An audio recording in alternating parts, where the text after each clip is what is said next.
Bueno, buenas tardes a todos. Vamos a dar comienzo a una nueva actividad científica de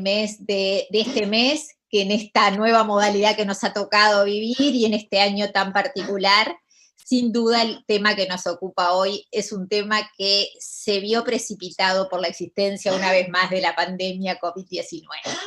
En el día de hoy vamos a hablar de telemedicina. El comienzo nuestro, como el de la gran mayoría de los médicos con la telemedicina, ha sido un comienzo brusco, cuando a mediados de marzo nos enfrentamos a que llegamos a una policlínica a comenzar nuestro trabajo, nos dan un teléfono y nos dicen que a partir de ahora nuestras consultas telefónicas nuestras consultas van a pasar a ser telefónicas. Es verdad que este fue un cambio, el pasar a tener la teleconsulta. Creo que sí, nosotros ya hemos realizado algunas actividades dentro de lo que es la telemedicina previas al comienzo de la pandemia, ¿verdad? O sea, el proyecto ECO es un ejemplo de lo que es telemedicina. Hemos hecho webinars, hemos hecho algunos ateneos virtuales, en donde hay, de alguna manera, hay otros pilares de lo que es la telemedicina que sí los hemos hecho prepandemia. Pero bueno, hoy nos enfrentamos a este nuevo quehacer de la telemedicina y probablemente esto que empieza durante la pandemia haya llegado para quedarse. Entonces, de alguna manera, es que la charla de hoy es eso a lo que nos queremos enfocar. Un poco a ver cómo vamos a poder hacer para implementar la telemedicina en nuestro país. Para comenzar a transitar este nuevo camino, es importante que sepamos que desde abril del 2020 en el Uruguay se promulgó una ley para valorar y evaluar cómo implementar y desarrollar, para dar los lineamientos generales en cómo se debe implementar y desarrollar la telemedicina. Acá nos queda un gran camino que recién estamos empezando y que va a ser seguramente bastante largo hasta que logremos verdaderamente tenerlo implementado. Y sin duda alguna, para ahorrarnos algunos dolores de cabeza y para aprender un poco, que vamos a tener mucho para aprender, qué mejor que contar con alguien que ya tiene mucha experiencia en el tema, que hace muchos años que ha empezado a transitar este camino. Es así que, en primer lugar, quiero decirles que hoy contamos con la doctora María Maguas. A continuación, ella va a ser presentada por las coordinadoras de la actividad del día de hoy. La doctora Adriana Rayo y Jessica Pontet van a ser quienes van a coordinar la actividad en el día de hoy, quienes nos van luego a coordinar todo el tema de las preguntas que ustedes quieran hacer. Y yo solamente me resta, antes de darles la palabra, agradecerles, a Cecilia, como siempre, nuestra secretaria, a Carlos Riolón, que es quien ustedes ya saben, es parte de nosotros y nos mantiene a todos conectados, a la industria farmacéutica que nos hace posible continuar trabajando en este momento, y a todos ustedes por estar presentes. Gracias de nuevo, gracias Mariam, nos vamos a seguir viendo, gracias por estar acá, y le doy la palabra a Adriana. Bueno, buenas tardes, bienvenidos, muchas gracias por acompañarnos de nuevo. Voy a presentarles a nuestra invitada de hoy, que es la doctora Mariam Aguas. En primer lugar, agradecerle a Mariam por su esfuerzo de estar con nosotros ahora, que viviendo en Valencia tiene 5 horas más que nosotros y por lo tanto para ella es de noche, de un día de semana y seguramente está cansada. María Maguas es gastroenteróloga de la Unidad de Enfermedad Inflamatoria del Hospital Universitario de la Sede de Valencia y además coordina el área de comunicación de GTECU y tiene una vasta experiencia en telemedicina. Cuando nosotros nos pusimos en comunicación con ella para coordinar esta actividad, ella nos habló de TECU, que es el proyecto de telemedicina en enfermedad de Crohn y colitis ulcerosa, y entonces entendimos que teníamos que hacer esto en 2 instancias. Una que es esta, la de hoy, que va a ser sobre telemedicina en general, y otra que va a ser exactamente en 2 semanas, que va a ser sobre telemedicina en algo más específico de nuestra especialidad, como pueden ser las enfermedades inflamatorias, ¿no? Para como que llevar eso a un plano más concreto. Les pedimos que a medida que se le vayan presentando preguntas, las vayan mandando por YouTube, para que nosotros después le podamos transmitir las mismas a Mariam. Y bueno, y sin más, le damos la palabra para escucharla. Bueno, buenas tardes, buenas noches para mí. Para mí, bueno, a pesar de las horas y del día, es un placer poder estar, aunque sea virtualmente, con todos vosotros. La verdad es que es un placer poder compartir este ratito con la Sociedad de Gastroenterología de Uruguay y, bueno, agradecer sobre todo el cariño que me han mostrado la doctora Cohen, la doctora Raggio, desde el primer momento en que, bueno, a partir de esto nos hemos conocido. Y yo creo que, bueno, pues yo no soy ninguna experta en telemedicina, pero bueno, sí que es cierto que desde que llevamos trabajando en la unidad en distintas herramientas y sobre todo en los últimos años en una plataforma, como ha comentado la doctora Raggio, pues para el control de pacientes de manera remota de cronicolitis, pues bueno, nos ha permitido ir ampliando fronteras y conociendo un poquito pues todas estas oportunidades y barreras que nos está poniendo todas este tipo de herramientas y que, aunque pensábamos que no existían, pues ha tenido que venir, por desgracia, esta crisis sanitaria para que nos demos cuenta que ya disponemos de muchas de ellas y que tenemos que, a partir de ahora, aprovecharlo e intentar superar todas estas barreras que tenemos a ver si comparto.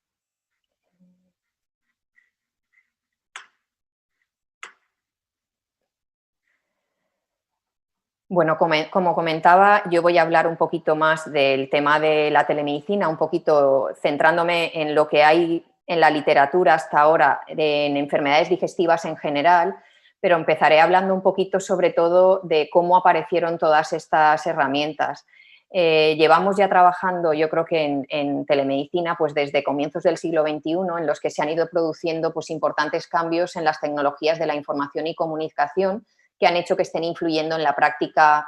clínica de la medicina y fundamentalmente de enfermedades crónicas como la insuficiencia cardíaca congestiva, la enfermedad pulmonar obstructiva crónica, la diabetes mellitus. Sabéis que todo este tipo de patologías son muy prevalentes y fueron con ellas con las que empezaron todo este tipo de herramientas. Es cierto que progresivamente, conforme ha ido evolucionando, se han visto que hay determinadas patologías como pueden ser la insuficiencia cardíaca o la enfermedad obstructiva pulmonar crónica, que si es en pacientes pues bueno, con mucha comorbilidad, muy añosos, estas herramientas se han visto que no son del todo tan idóneas para este perfil de pacientes, a no ser que tengan pues, un cuidador o alguien que esté al cuidado de estos pacientes o familiares.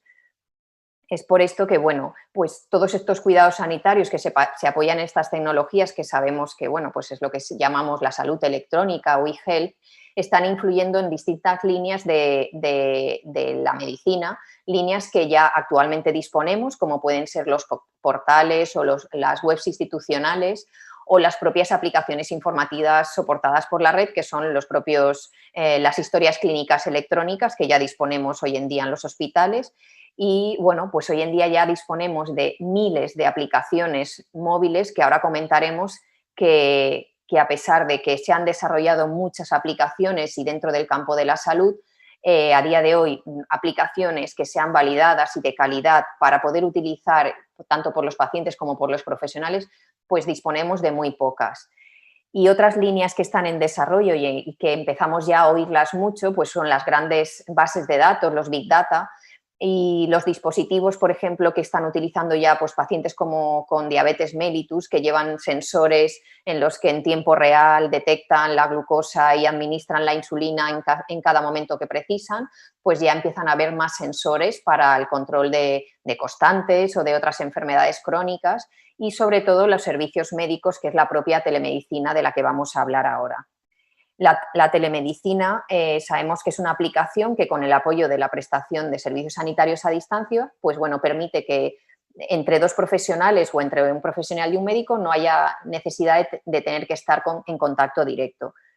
Y hablamos de telemedicina con una simple llamada de teléfono entre dos profesionales que están discutiendo un caso, o entre un profesional y un paciente, como estamos haciendo ahora con la mayoría de nuestros pacientes, hasta pues, la utilización ya de avanzadas tecnologías para realizar no solo consultas, sino también poder llegar a hacer pues, diagnósticos con teleradiología o incluso cirugías a distancia y en tiempo real. Aunque ya sabíamos que teníamos muchas barreras en todas estas herramientas, pues bueno, ha tenido que llegar esta pandemia para darnos cuenta de las grandes oportunidades que tiene todas estas herramientas. Podemos, como hemos comentado, la telemedicina permite interaccionar entre profesionales, entre el profesional y el paciente, utilizando distintos dispositivos. Cada vez se utiliza en la mayoría de los casos y lo vamos a ver que finalmente va a ser el único herramienta que utilizaremos en la mayoría de los casos será el móvil, porque a día de hoy pues todo el mundo dispone de un dispositivo móvil que antes, hace años, las primeras herramientas que aparecieron eran para utilizarlas en el ordenador y ahora ya casi todo es con el móvil o con tablet. Las modalidades, pues bueno, puede ir desde la videoconferencia, dispositivos para el control remoto o bien las llamadas telefónicas o los mails que son corporativos del propio hospital, que son seguros para intercambiar información con los pacientes. Y la localización del paciente pues puede ser desde su propio domicilio hasta un centro sanitario que esté intermedio, que esté más cercano al domicilio para que no se tenga que trasladar al paciente a su hospital de referencia, que en muchas ocasiones, en muchas ciudades, pues el paciente tiene que trasladarse a muchos kilómetros de su ciudad. Y es por ello que, bueno, la telemedicina en sí han ido apareciendo muchísimas aplicaciones en función de la especialidad y fundamentalmente en enfermedades digestivas lo que más se ha desarrollado han sido la teleconsulta, la teleeducación o teleformación y la telemonitorización. Son aplicaciones que no son incompatibles entre ellas, es decir, la teleformación, que yo creo que es un pilar fundamental que tienen que tener todos los pacientes para que podamos utilizar con ellos otras herramientas como la teleconsulta. Es fundamental que exista pues esa educación que le tenemos que dar, saber guiar a los pacientes para que sepan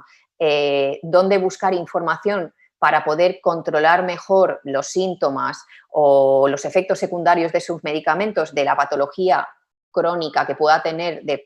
digestiva del paciente. Y teniendo esos conocimientos, la teleconsulta siempre va a ir mucho mejor. Igual que una telemonitorización remota no significa que solo vayamos a hacer un control remoto del paciente sin tener una videollamada o una consulta telefónica intermedia entre esas consultas remotas.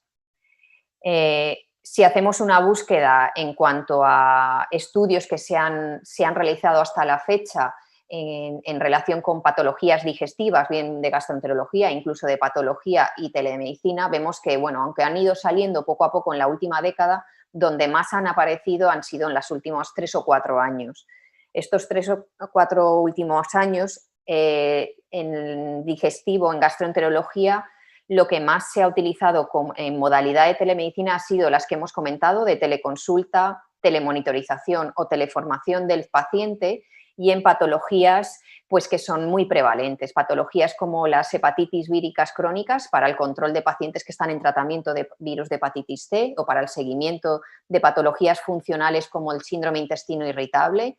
para el seguimiento de pacientes con cáncer de colon, sobre todo pues, para el seguimiento a lo mejor de la toxicidad de pacientes que están con quimioterapia o para el seguimiento de los controles de las colonoscopias, y donde más estudios se han hecho hasta la fecha, probablemente por el tipo de perfil del paciente, es un perfil de paciente joven.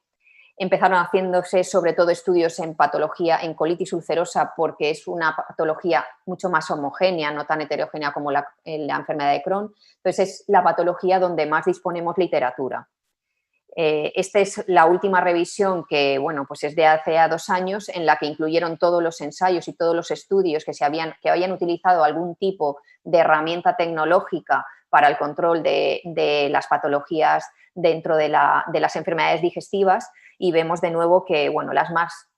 conocidas han sido la enfermedad inflamatoria intestinal, el síndrome intestino irritable, el cáncer de colon, y hay algún estudio más puntual, como puede ser pues, el control de disfagias neurológicas, que hay proyectos de telerehabilitación, o puntuales de, pues, bueno, del seguimiento de cirrosis, o, bueno, o seguimiento ya de patologías más funcionales, no solo el síndrome intestino irritable. La mayoría de las herramientas que se utilizan en estos proyectos es el móvil, como hemos comentado, o plataformas web. Sí que es verdad que los primeros estudios que se hicieron en inflamatoria fueron con el ordenador,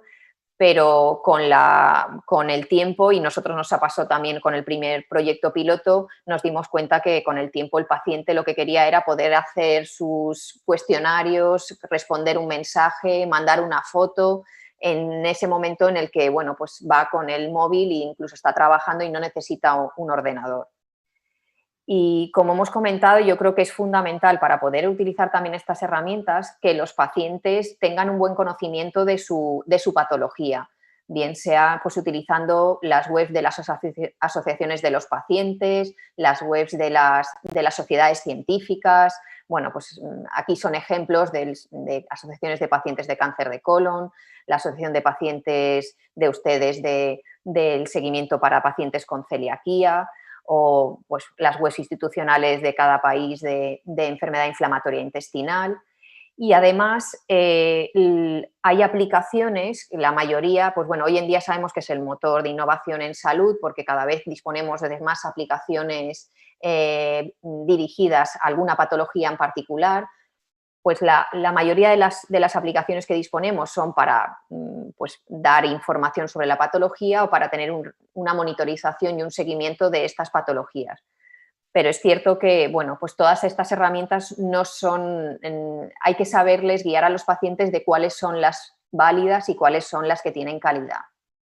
Como vemos, creo que, bueno, pues esto es un ejemplo en el país en el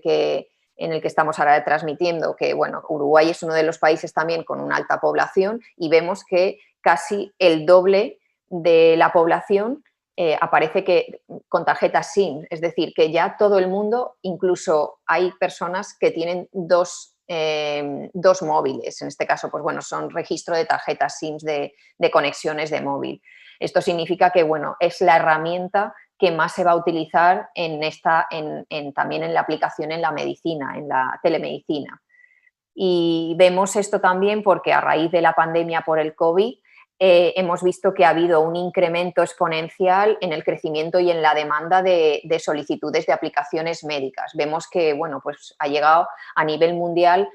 hasta en un 65% en lo que es entre febrero y mayo, que ha sido cuando ha sido toda esta crisis. Y ¿qué aplicaciones? A ver, aplicaciones sí que hay muchas, pero es cierto que nos tenemos que ir a buscar a las aplicaciones, igual que a las webs, que tengan sellos de calidad. No podemos, pues eso, los pacientes muchas veces se pierden buscando en los buscadores aplicaciones sobre sus patologías o dónde encontrar información, y a veces es cierto que se pierden o incluso llegan a aplicaciones que, bueno, si no son aplicaciones que realmente luego vayas a poder implementar en práctica clínica, se mueren en el tiempo, y son aplicaciones que al menos tienes que intentar que esas aplicaciones puedas integrarlas en tu sistema de información hospitalario para que esa información no se quede en el aire, sea una información que se pueda implementar también en la historia clínica. Aquí, por ejemplo, pues bueno, disponemos de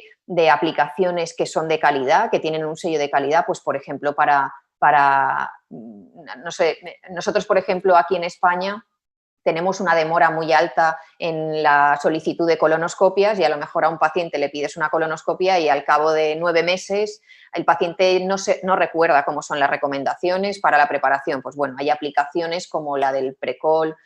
o la de Colonoscopy Helper que te puede ayudar, o aplicaciones que son ya un poco más dirigidas a patologías como recomendaciones de hábitos saludables en la enfermedad inflamatoria intestinal o de cumplimiento terapéutico de adhesión de tratamiento como el Telecumple. También hay aplicaciones también de calidad, pero para los profesionales, para ayudar, por ejemplo, a saber calcular cuál es el seguimiento de los pólipos en pacientes que, pues bueno, están en un programa de seguimiento de pólipos, o para tener ahí algoritmos de tratamientos de enfermedades digestivas de distintas, tanto el diagnóstico terapéutico o el seguimiento de otras patologías como pancreatitis, hepatitis, como las que mostramos. Pero es fundamental lo que hemos comentado, que vayamos siempre a ver si esas webs, esas apps tienen algún sello de calidad. Ya disponemos de herramientas de empresas que se dedican a valorar esa calidad de las páginas web, como pueden ser la de Gali, o también empresas que se dedican a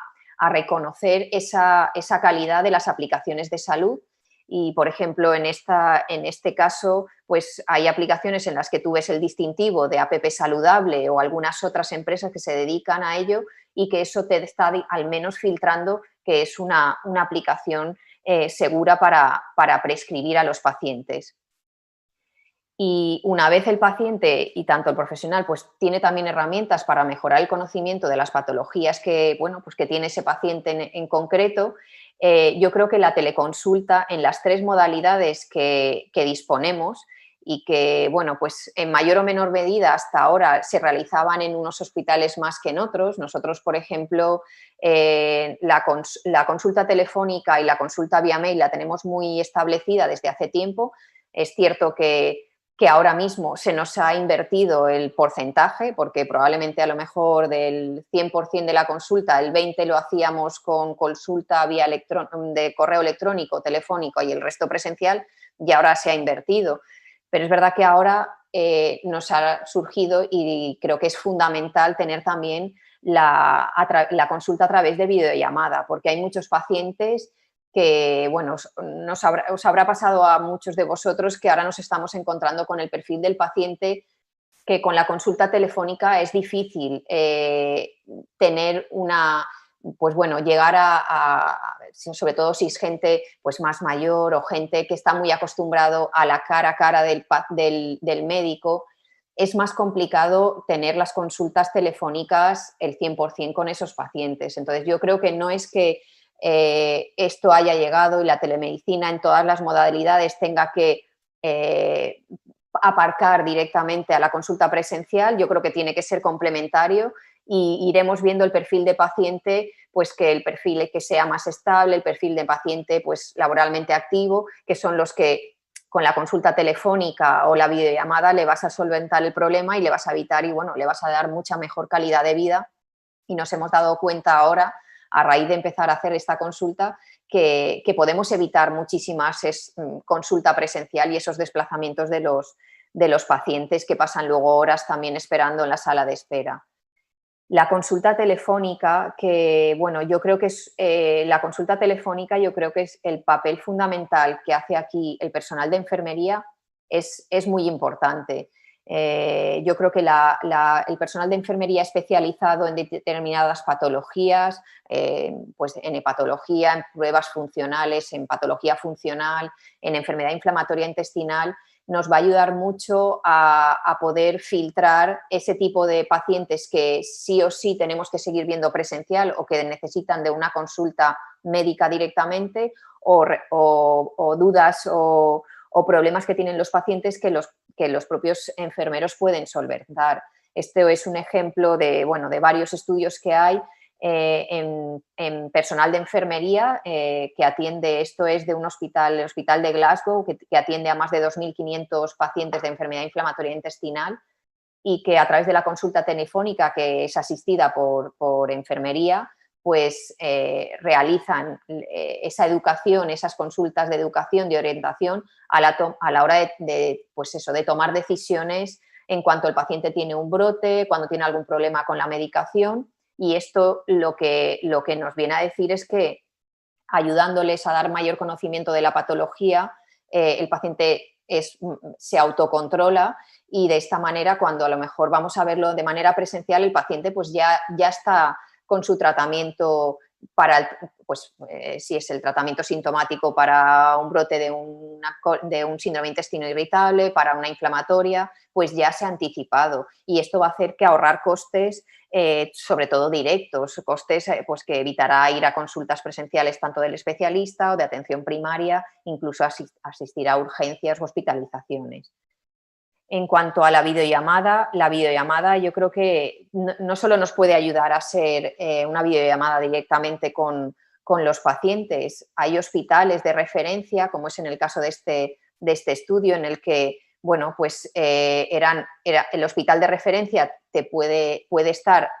a mucha distancia del domicilio del paciente y puede haber un centro de salud intermedio, no sé, ahí en Uruguay si tenéis los centros de especialidades como aquí en España, en el que, bueno, pues en este caso es un médico, en este caso era un residente, el que se desplazaba hasta los centros de salud,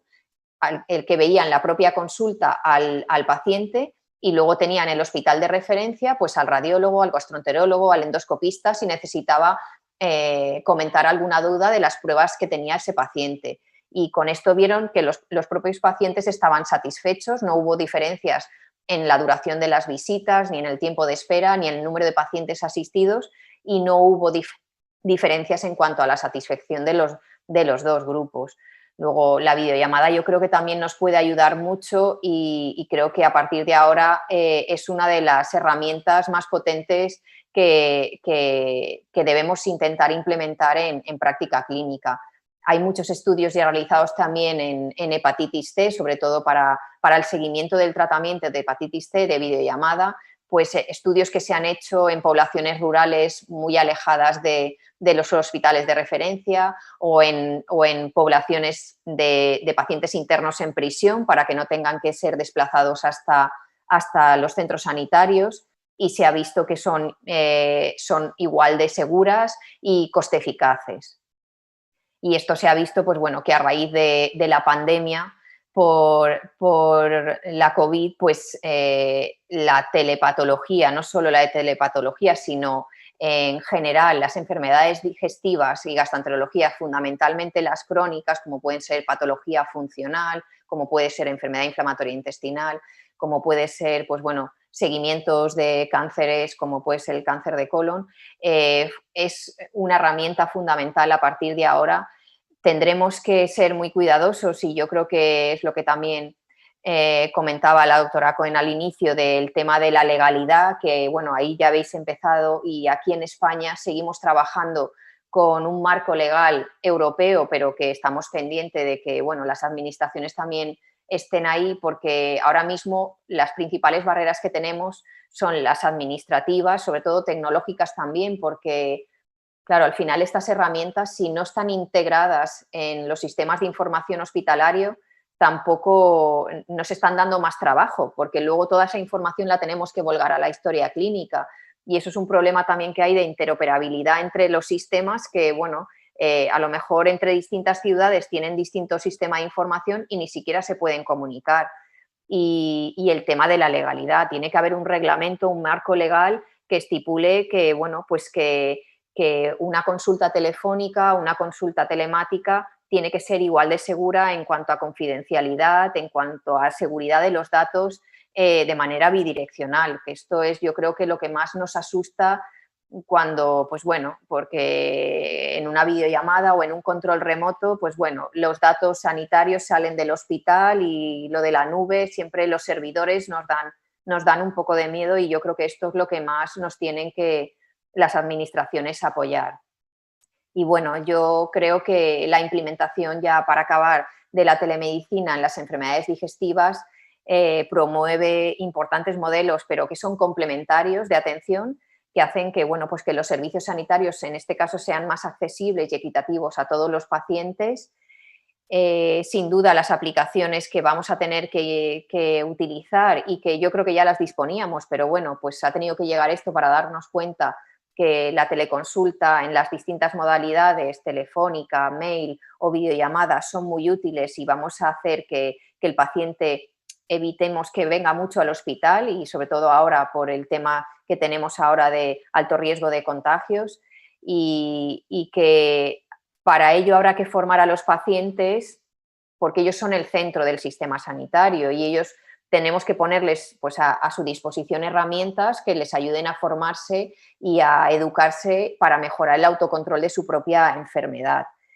Y bueno, pues yo creo que también el personal sanitario tiene que estar formado y necesita también un entrenamiento y tiene que formar parte de lo que es su jornada laboral, porque también tiene unas responsabilidades que tiene que formar parte de la consulta que tenga ese día. No es algo que tenemos que hacer fuera del horario laboral. Y sin duda yo creo que estamos todos de acuerdo que la pandemia por COVID, pues bueno, ha hecho que sea el impulso definitivo para que realmente empecemos a implementar la telemedicina en las enfermedades digestivas, para que nos ayude, pues bueno, a saber clasificar según el perfil del paciente, según el perfil de enfermedad, cuáles son los idóneos o cuál es el momento idóneo para ver al paciente presencial y cuáles son los momentos en los que el paciente se puede controlar de manera telemática, con videollamadas, con consultas telefónicas y bueno, pues la pandemia también yo creo que nos va a ayudar a acelerar, a superar y a resolver todas estas barreras que disponemos, que hemos tenido hasta la fecha, administrativas, legales y económicas. Y nada, muchísimas gracias.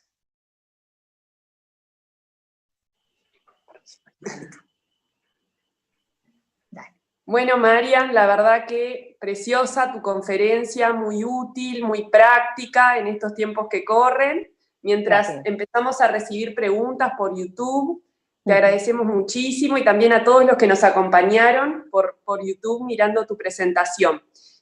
Mientras vamos recibiendo las preguntas, me gustaría empezar por una, así vamos rompiendo el hielo.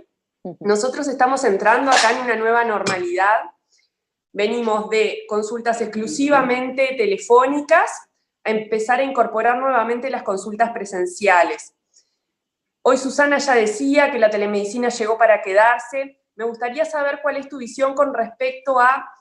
cómo visualizás la teleconsulta de aquí en más, a partir de que se empiezan de nuevo a incorporar las consultas presenciales. Hoy hablabas de un perfil de paciente en el que se aplicaría más o menos. ¿A qué patologías te parece que aplica más la telemedicina o la teleconsulta? ¿Cómo lo ves de aquí en más? A ver, yo sin duda pienso que la consulta presencial la vamos a seguir manteniendo. Yo creo que a partir de ahora nos estamos dando cuenta qué tipo de paciente vamos a empezar a ver presencial. Por ejemplo, nosotros ahora ya hemos retomado las primeras visitas. Yo creo que es fundamental verlas presenciales, a no ser que sean pacientes que se han dado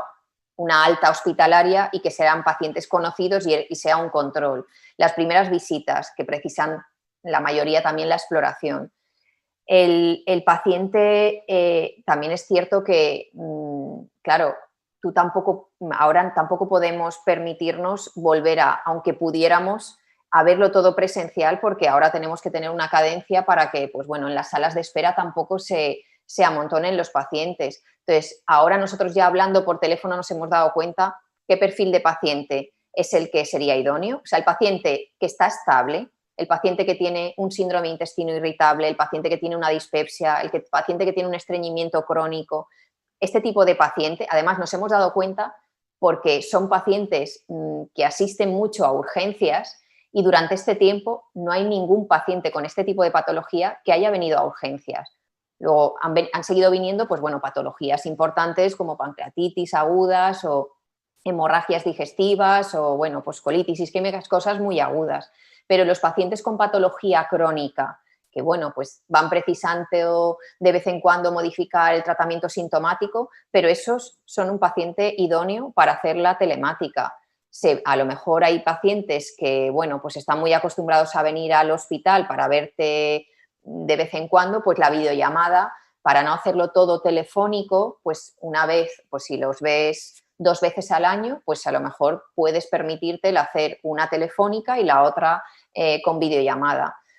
Es lo mismo con la patología de enfermedad inflamatoria intestinal, nos ocurre lo mismo. El paciente que viene a un control de un inmunosupresor que está estable, el paciente que viene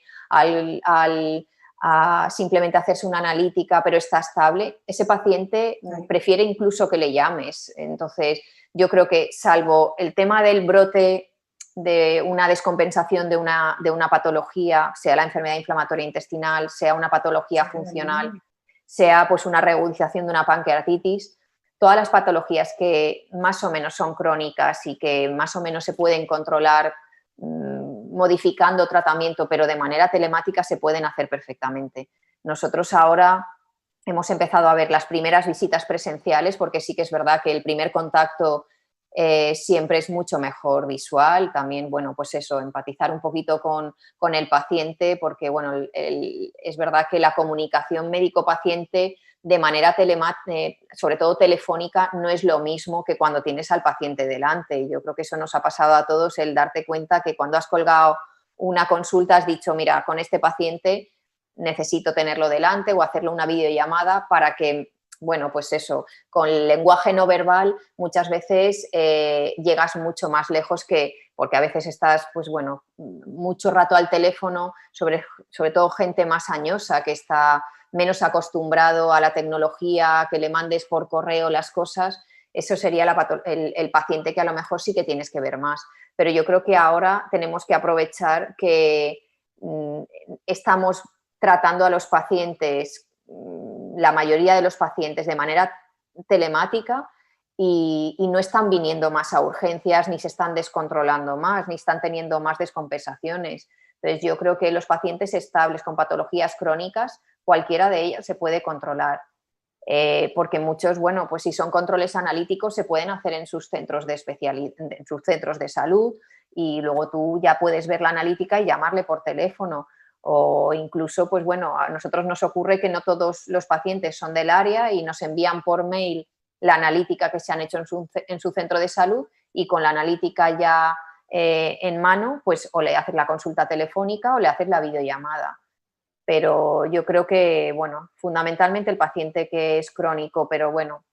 que tiene a lo largo de un año siempre alguna recaída, ese paciente se puede controlar de manera telemática.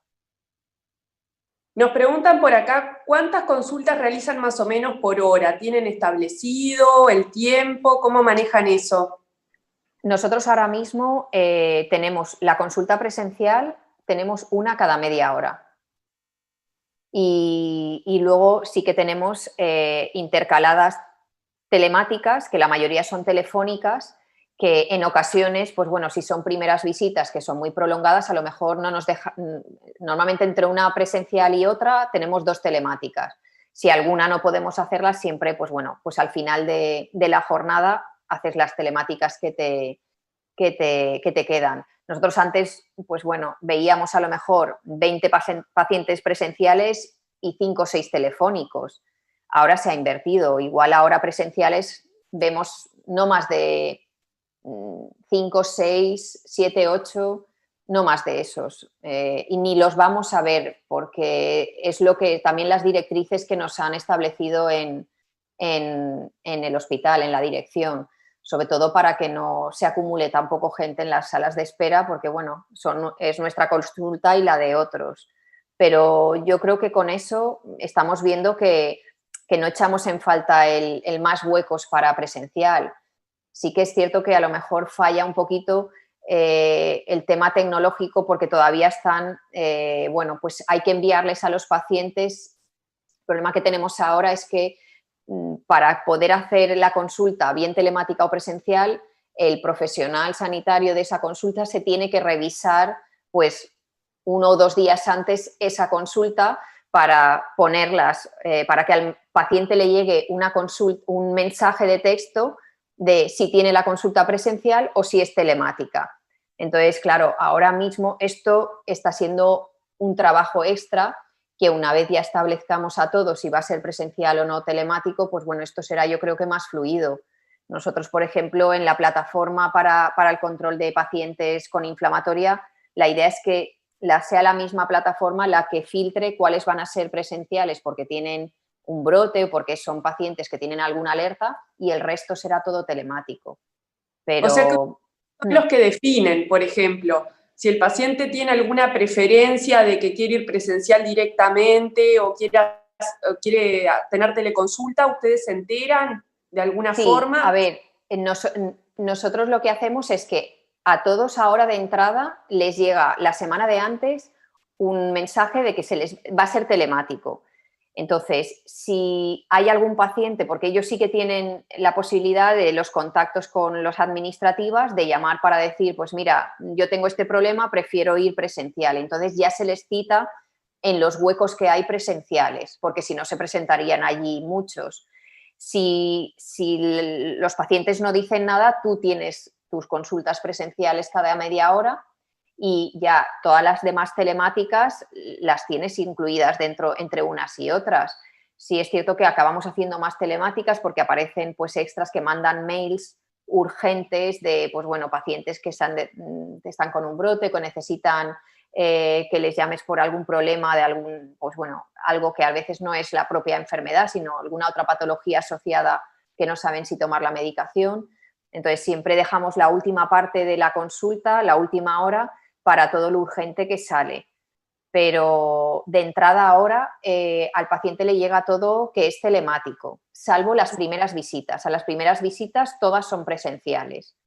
Entonces esas primeras visitas, pues si en la consulta tienes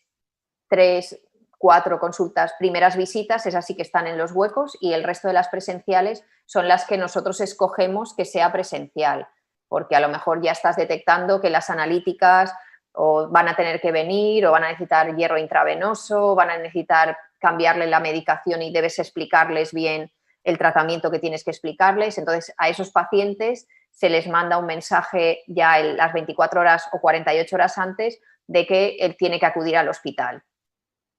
¿Y cómo vuelcan eso en la historia clínica? ¿Aclaran que fue una teleconsulta? Sí, ¿Lo verbalizan de alguna forma? Sí, nosotros es que en las consultas tú ya lo tienes establecido tú tienes consulta presencial o teleconsulta y dentro de la teleconsulta tienes o telefónica o vía mail. Entonces tú ya seleccionas qué consulta has hecho. Entonces ya se queda, es como distintas carpetas dentro de la misma especialidad, pero ya se sabe si han sido, no hace falta que tú pongas, le he llamado al paciente por teléfono, porque ya se ha establecido que está siendo telefónico. Y también nos aparece si es telefónico por el médico o por enfermería, que son 2 consultas distintas. Está establecido previamente. Bien. Marian, nos preguntan cómo manejan el tema del consentimiento. Acá la ley que salió habla de que todo acto médico necesita un consentimiento por parte del paciente. ¿Ustedes les preguntan? Nosotros lo hacemos, sí, lo estamos haciendo verbalmente. A todos los pacientes, a ver, ahora lo que son la consellería nuestra, que es toda la zona que lleva nuestra área, están haciendo un consentimiento que sea para las videollamadas, que van a establecerse, vamos, ahora estamos esperando que lleguen las webcams porque, bueno, nosotros tenemos ordenadores muy antiguos que ninguno tiene cámara y entonces hasta que no nos pongan las webcams no tenemos para hacer videollamada. Entonces ahí sí que se está haciendo un consentimiento informado específico para la videollamada. Nosotros ahora mismo a los pacientes se les pasa un consentimiento cuando vienen por primera vez a la visita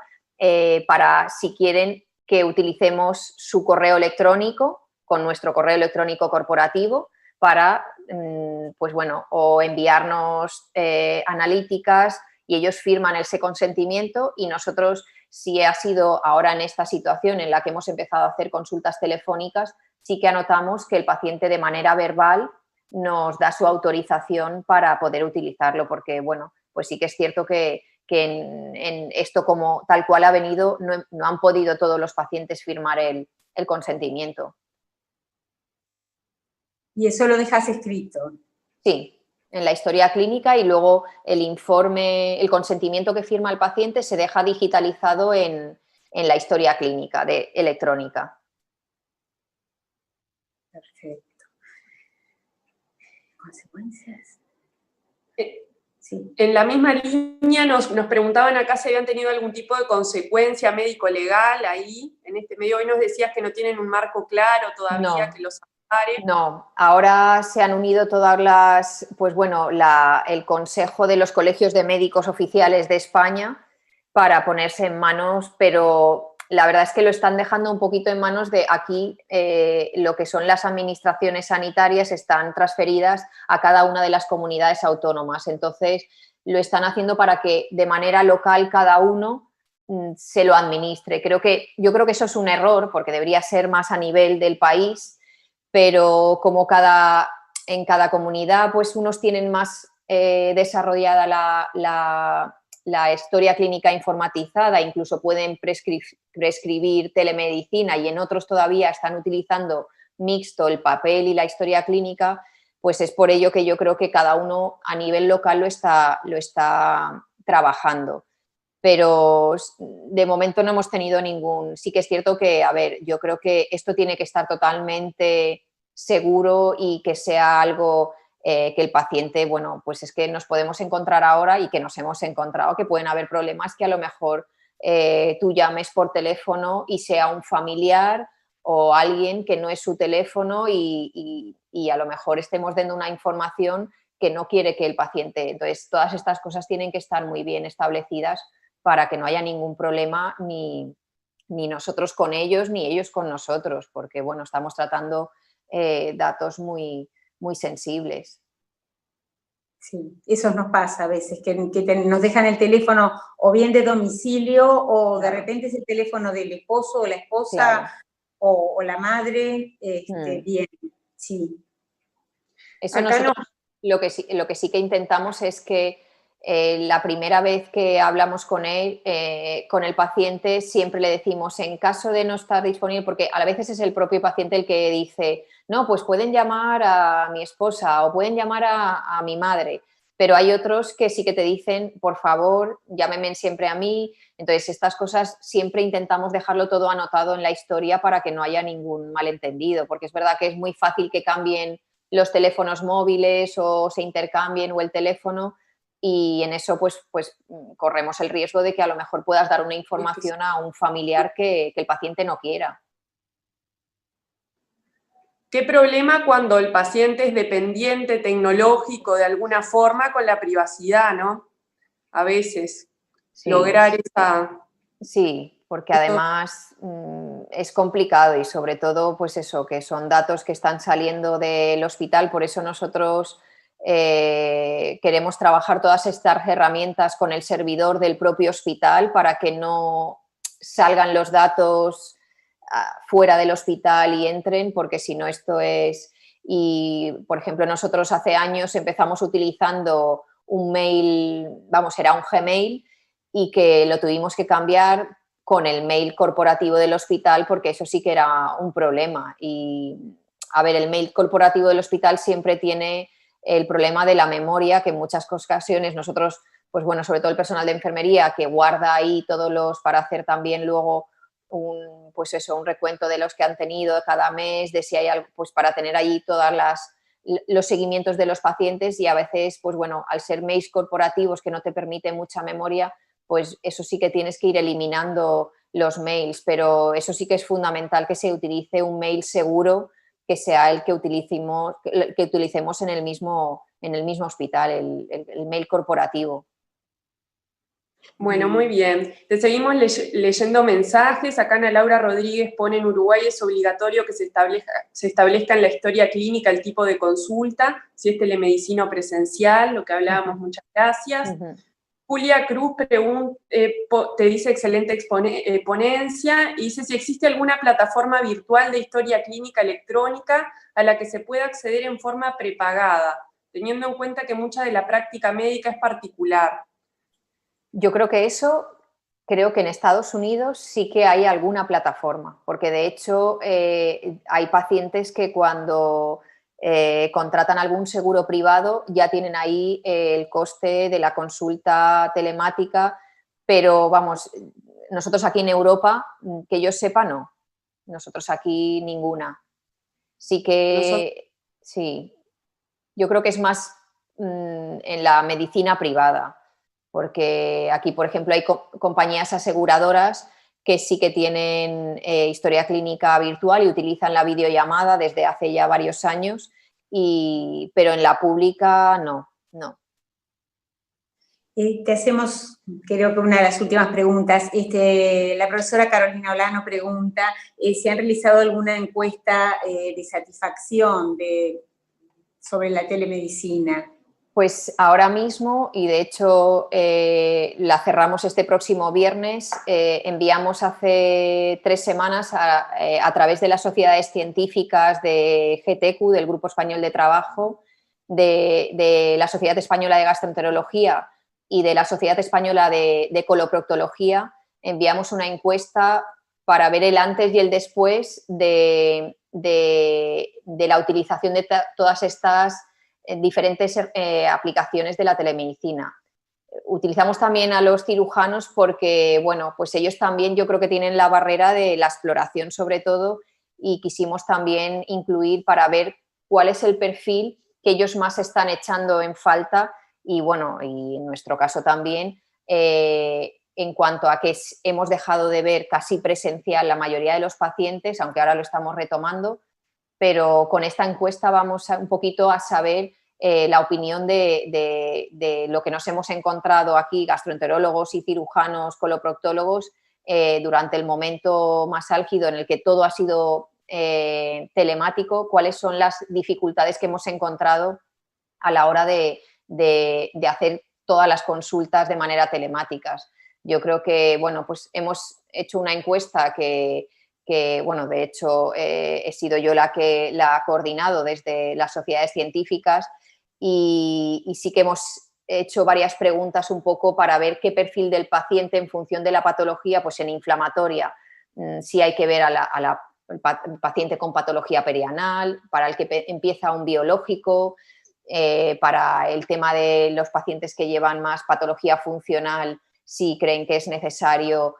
tener algún refuerzo de consulta presencial. Entonces, yo creo que con esta encuesta, que tendremos los datos, yo creo que, bueno, la idea es tenerlos, después publicarlo para ver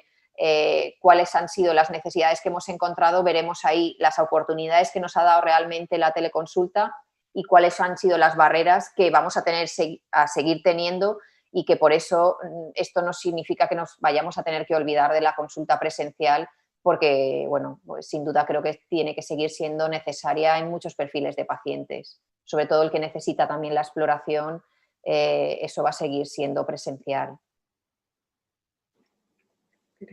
Susana. ¿Cuál era de Susana? Acá Susana pregunta, hoy hablabas del papel fundamental de enfermería. Susana nos pregunta si recibieron algún tipo de entrenamiento o los capacitaron de alguna forma para esta actividad. No. Lo que pasa es que nosotros ya veníamos de tener muy establecida la consulta telefónica con enfermería, y esto ha sido un poco, pues bueno, aumentarlo en número, pero ha sido algo porque nosotros, por ejemplo, en digestivo disponemos de una enfermera especializada en hepatología, una enfermera que está especializada en patología funcional y otra enfermera que está especializada en enfermedad inflamatoria intestinal. Entonces, ellas en eso sí que, bueno, nos han ayudado muchísimo, porque, bueno, las llamadas han sido muchas cuando al principio no teníamos ni siquiera estipulada la consulta telemática, porque al principio estábamos nosotros atendiendo a pacientes COVID y no pudimos seguir al principio con las consultas que ya teníamos establecidas, y fueron el propio personal de enfermería el que bueno, las fue realizando. El personal de enfermería que dispone sí que se ha formado, pues bueno, han estado ahora mismo, pues bueno, de inflamatoria, por ejemplo, sí que hay formación para ellas, y en hepatología también pues han estado en distintos hospitales. Pero yo creo que, pues bueno, también es gente que al final, cuando lleva ya también, pues eso, la experiencia de llevar ya mucho tiempo, que los controles, pues bueno, de tratamientos antivirales, de tratamientos biológicos, de inmunosupresores, que ya se lo conoce mucho, y ellos pueden llevar el manejo de estos fármacos también. Perfecto. Mariam, te voy a hacer una última pregunta y te voy a dejar ir a descansar, que me imagino que estarás bien cansada. Cuando ustedes se comunican, a nosotros nos pasa mucho que no solo por mail, sino que los pacientes tienen nuestros teléfonos muchas veces y nos mandan mensajes de WhatsApp o les contestamos llamadas porque nos dejan un mensaje en el hospital o en el centro de salud. ¿Ustedes llevan eso a la historia después? ¿Lo dejan constancia? Porque a veces uno les deja una indicación que puede cambiar un tratamiento. Totalmente. Es que, a ver, sí que es cierto que no deberíamos, pues eso, utilizar herramientas tipo WhatsApp y tipo, deberíamos, pues eso, ser todo corporativo, pero alguna vez, pues bueno, ya tienes pacientes que, como todos, que tienes confianza y te escriben. Pero eso es fundamental. Además, nosotros lo hacemos porque, claro, no siempre la consulta la va a ver siempre el mismo médico y a veces, pues si hay alguien que te ha cambiado la medicación, tiene que saberlo. Entonces, nosotros lo que sí que hacemos es que si en algún momento pues, te ha pillado pasando la planta hospitalaria y has hecho algún cambio con algún paciente, lo que sí que hacemos es transmitírselo al personal de enfermería y enfermería es el que hace la nota de evolución en la historia, anotando que se le ha hecho pues, cualquier cambio. Pero siempre lo dejamos anotado. Ahora, a raíz de tener el tema de la pandemia, que hemos estado también teletrabajando algunas semanas, que para no coincidir todos nos permitieron ponernos también el sistema informático que tenemos en el hospital en casa y eso también nos ha permitido pues, poder hacer con el teléfono corporativo que tenemos del hospital llamadas y poder escribir en la historia, porque todo lo que hagamos fuera de horario laboral, si no lo escribimos en la historia clínica, es que además puede acarrear también problemas, porque, bueno, pues es que nos podemos llevar sorpresas con pacientes que a lo mejor después de haberles transmitido alguna información no lo han cogido de una manera correcta y luego te has encontrado que a lo mejor el paciente se estaba tomando otra medicación. Entonces yo creo que es fundamental y nosotros eso sí que lo hacemos, el escribir en toda la historia clínica cualquier cambio que hacemos, aunque sea una llamada fuera de la consulta que te tenías establecida.